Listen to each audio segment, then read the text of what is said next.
একটা ফাটাফাটি ইনফরমেশান নিয়ে চলে এলাম, লক্ষ্মী কাকিমার রোল কর্নার। এখানে রোলের কথা কিন্তু বলতে আসিনি, চিকেন পকোড়া মাত্র 3 টাকা, এটা নিয়েই চলে এসেছি। তাছাড়াও এখানে অনেক কিছু পাওয়া যায়, মেনুটা তোমাদের দেখিয়েই দিলাম, কিন্তু চিকেন পকোড়া মাত্র 3 টাকা, এটা কি হতে পারে? লক্ষ্মী কাকিমা কি সত্যিই এরকম দিতে পারছে? তাই জন্য চলে গেলাম। আর ওখানে দেখো এত পকোড়া ভাজা হচ্ছে, আর সঙ্গে সঙ্গে নিমেষে উধাও, মানে সবাই পারচেস করে নিয়ে চলে যাচ্ছে। সাইজও কিন্তু খুব খারাপ না, ঠিকঠাক। আর আর এটা কিন্তু ডাবল ফ্রাই হচ্ছে। এখানে লক্ষ্মী কাকিমার বোন ফার্স্টে ভাজছে, তারপরে এটাকে তুলে নিয়ে গিয়ে ওখানে আবার লক্ষ্মী কাকিমা ভাজছে।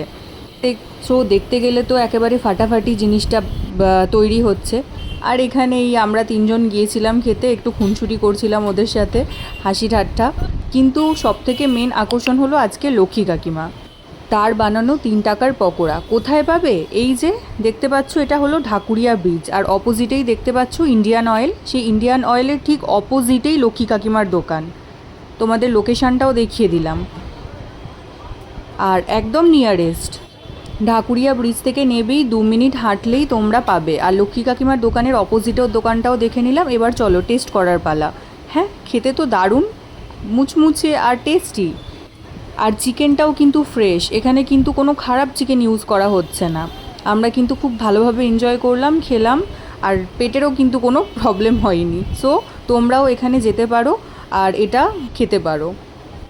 এতটা ভালো লেগেছে আমাদের এই পকোড়াটা, তো আমরা একবার খেয়ে আমাদের পোষায়নি, আমরা আরও একবার নিয়ে নিলাম। এইভাবে আমাদের সুন্দর করে প্যাক করে হাতে দিয়ে দিল, এটা আবার আমরা খেতে খেতে চলে এলাম। তোমরাও কিন্তু ট্রাই করো।